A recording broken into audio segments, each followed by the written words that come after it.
ඔයා දන්නවද? ඔයාගෙත් ඔයාගේ පාර්ට්නර්ගෙත් චිත්ත වේගීය සමීපභාවය විනාශ කරන එකම එක වැරද්ද මොකද්ද කියලා. ඒක ගැටුමක් නෙවෙයි.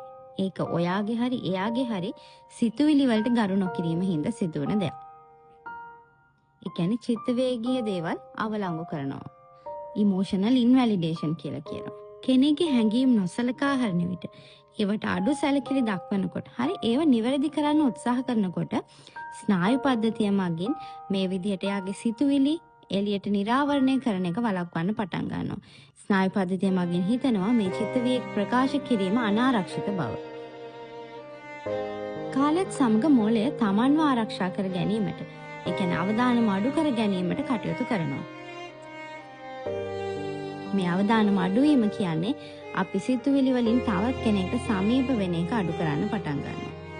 මම මෙයාට මේ දේවල් කිව්වොත් නේ යා මට මේ දේ කියන්නේ. මම මෙයාට මේ දේවල් එලි කරොත් නේ යා මාව හරි ගස්සන්න හදන්නේ කියලා මේ විදිහට Tamanට ඇති අවදානම අඩු කරන්න බොහෝ විට සිතුවිලි වලින් මේ සමීපත්වය අඩු කරගෙන ඔවුන්ගෙන් දුරස් වෙන්න පටන් ගන්නවා.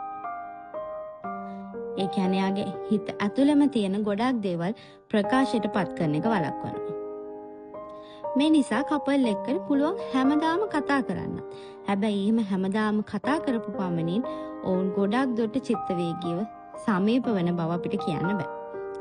සමහරට ගොඩක් දුරට හැමදාම කතා කරත් දිනපතා උදේ දවල් හවස හැම වෙලේම කතා කර කර හිටියත් ඔවුන්ට සමහර වෙලාවට දැනෙන්න පුළුවන් ඔවුන් සිතුවිලි වලින් ගොඩක් ළඟ නැති බව.